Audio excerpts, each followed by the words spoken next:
Are the Witcher books Slavic or not?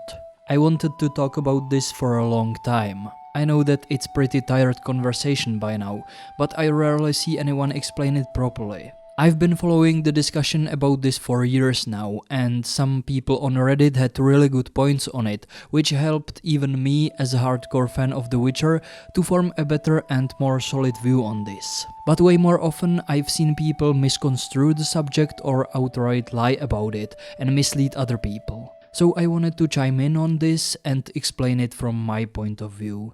I've been told that this discussion goes way back to the 90s and the release of the books, but I've really noticed it only after the trailer for the Witcher Netflix show came out. Some people back then started saying that the show is missing the quote-unquote Slavic atmosphere. Then there was another group of people which was opposing this and saying that the Witcher books were never really Slavic and it's something that the games introduced. So on one side there were people who were saying that the Witcher Netflix show isn't Slavic, and on the other side there were people who were opposing it, saying that the Slavic atmosphere is something that only the games introduced, and since Netflix is adapting the books, which were never Slavic to begin with, the show obviously won't have Slavic atmosphere. So who's right? It's complicated.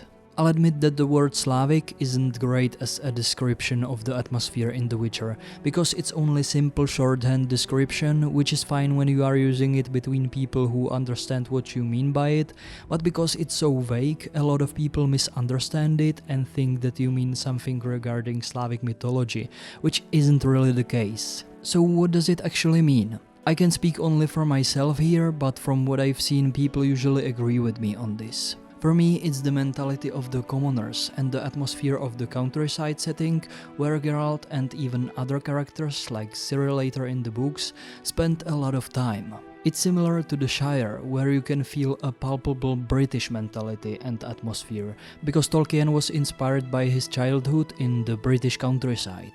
British culture isn't mentioned once in the books, but you can just feel it oozing from the pages when the books are describing the Shire and its culture. And it's the same with The Witcher.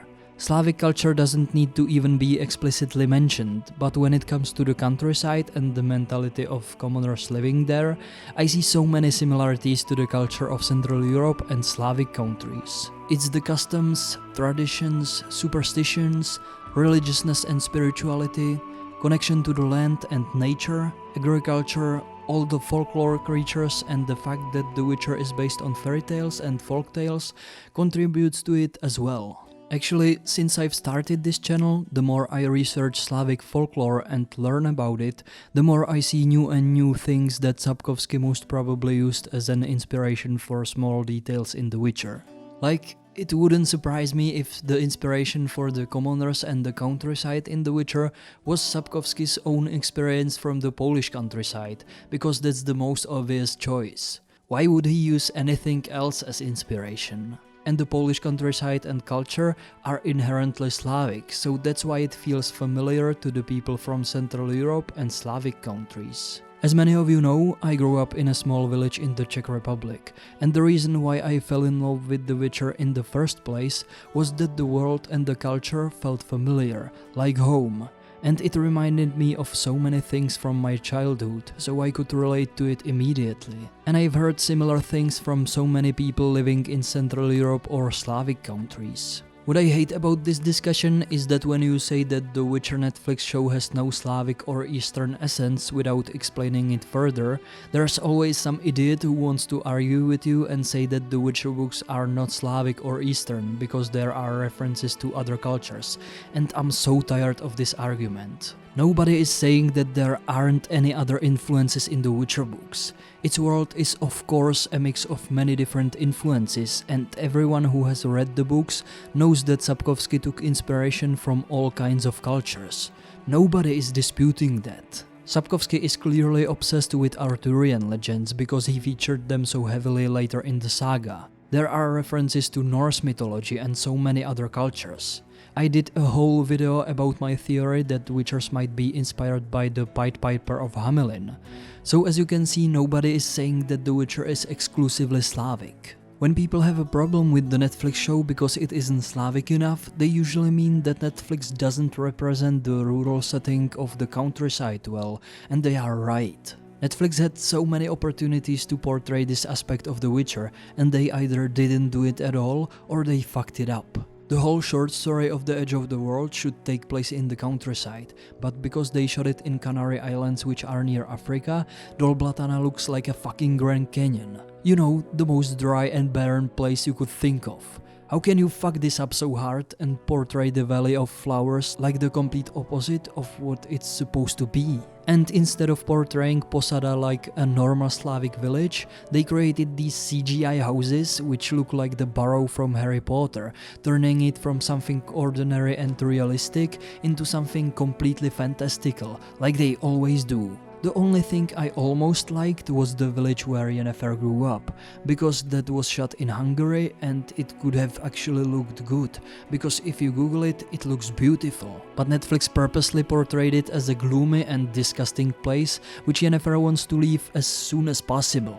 And this is something that Tolkien again portrayed so well in The Lord of the Rings. Hobbits talk about how much they love the Shire all the time, and you can see that they can't wait to go back home. The Shire is portrayed the way villagers usually feel about the countryside in our world as well, like an idyllic and peaceful place which the locals love. And that's what Netflix failed to do with The Witcher, and the games actually did a really good job at capturing that atmosphere, especially The Witcher 1.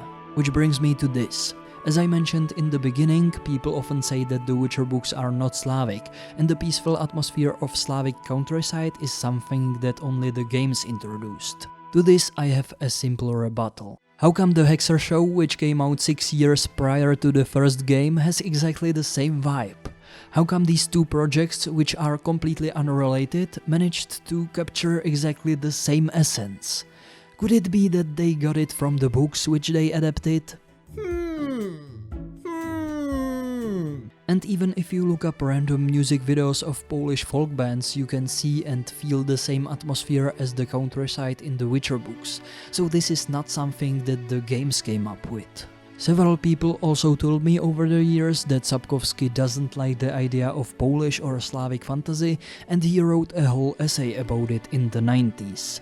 So I've read it and didn't really see what these people were talking about, so I sent the essay to my friend Andreas from Germany, who has his own YouTube channel about The Witcher. And the way he understands it is that Sapkowski was criticizing Polish authors who were writing fantasy in the more western style of The Lord of the Rings and similar high fantasy worlds, and then they just gave it this shallow Slavic reskin, if you will, where they just changed the names so they would sound more Polish or Slavic, but the fantasy world itself still felt western. It wasn't really Slavic. That's what bothered Sapkowski, and that's why he wrote The Witcher, because he wanted to create a truly Slavic fantasy world. I never understood why people are so against The Witcher being called Slavic. That's one of the aspects that make this fantasy so unique and separate it from most of the other projects in the fantasy genre. The most fantasy projects that break through to the mainstream are usually the same western style of epic high fantasy, which became generic at least a decade ago, and The Witcher being more grounded and realistic is such a breath of fresh air.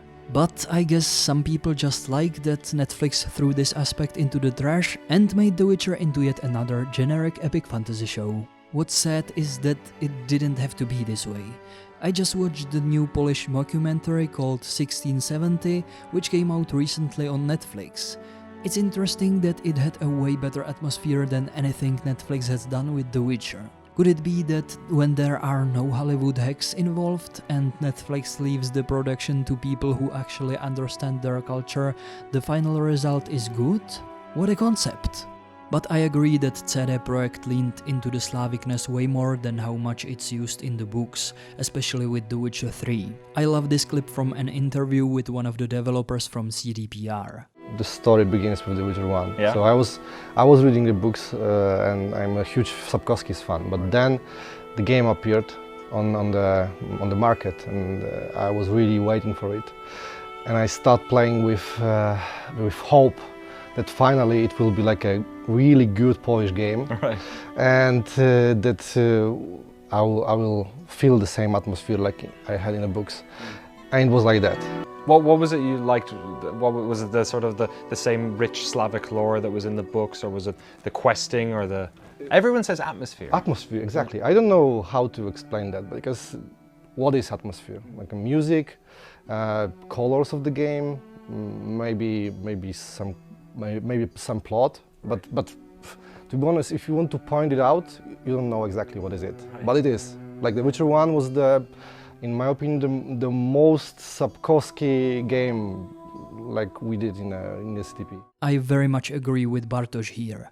The Witcher 1 feels closest to the books because the references to Slavic culture and folklore are way more subtle than in The Witcher 3, and they are in the right balance with the other references which create the mix that's behind the atmosphere in The Witcher. And that's all I wanted from the Netflix show, just the inclusion of this important aspect from the Witcher books done in a subtle way. It didn't have to be so on the nose like in The Witcher 3, but it should have been there. So this is my view on it. I was tempted to go into more detail about all the references to Slavic culture from the books, but that would make this video way too long. We are working on a podcast about The Witcher with my friend Andreas I've mentioned, so we can discuss this in more detail there. If you are interested in the podcast, I'll let you know when we'll start uploading the episode somewhere. Anyway, let me know what you think about this topic in the comments. Thank you for watching and see you next time.